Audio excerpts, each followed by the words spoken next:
Basahin natin yung post ni Storya ni Juan Reacts.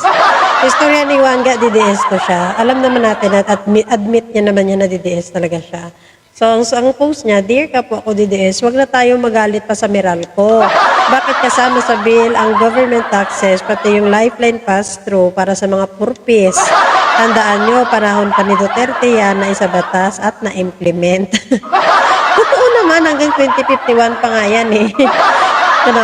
Kung sinuportahan natin si Digong, pati yung mali, nakikita nyo, huwag nyo na pag-usapan dahil napapahiya lang tayo sa mga loyalista. Kasi alam nyo si Juan kasi talagang yung mga DDS na nakikita niyang mali talaga is kinokorek niya. Kaya sinusumpa to si Juan ng kapwa niya DDS eh.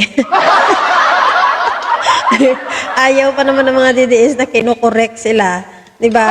Pero alam nyo, kahit ganito si Storya ni Juan, kahit DDS siya, talagang hindi niya tinotolerate yung mga kapwa niya DDS na nagpapakalat ng fake news. Talagang binabara niya tapos binabash pa niya. Kaya galit na galit sa kanya yung mga kapwa niya DDS eh. Diba? Sinusumpa yan si Juan ng mga DDS.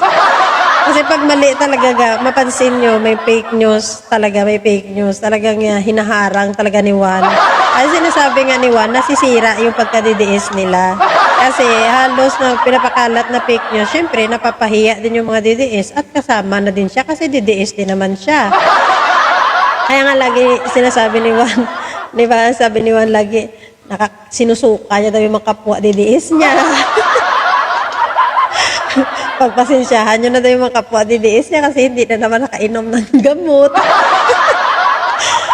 Nakatatawa talaga ako sa mga post ni Storya ni Juan at mga comments niya regarding doon sa mga kapwa niya DDS nga na nagpapakalat ng fake news.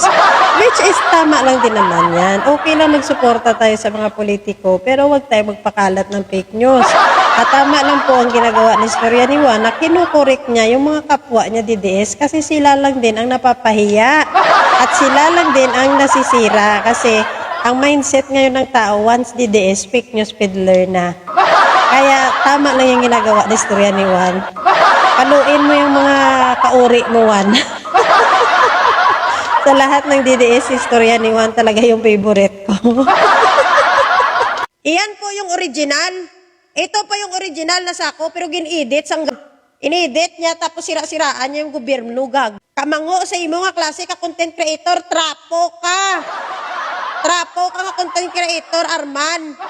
Ano yung kaya mong gawin? Yung mag-edit ka dyan na may picture nila dyan na tatlo. Kagago man sa imo man.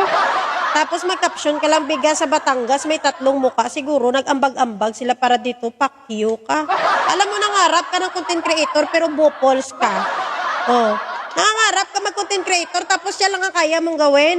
Gumawa ka ng katotohanan, hindi yung gagawa ka ng kapiknyusan. Habang buhay ka na talaga sa kapiknyusan, gago ka. Ha?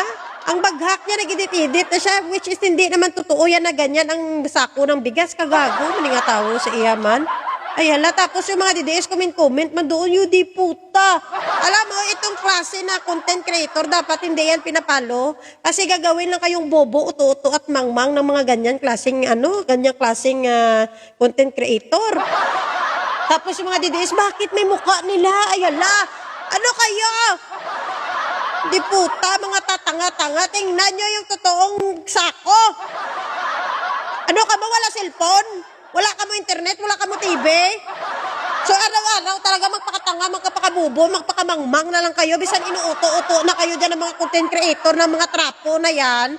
Ha? Papayag kayo. Papayag kayo, ginagawa kayong ignorante.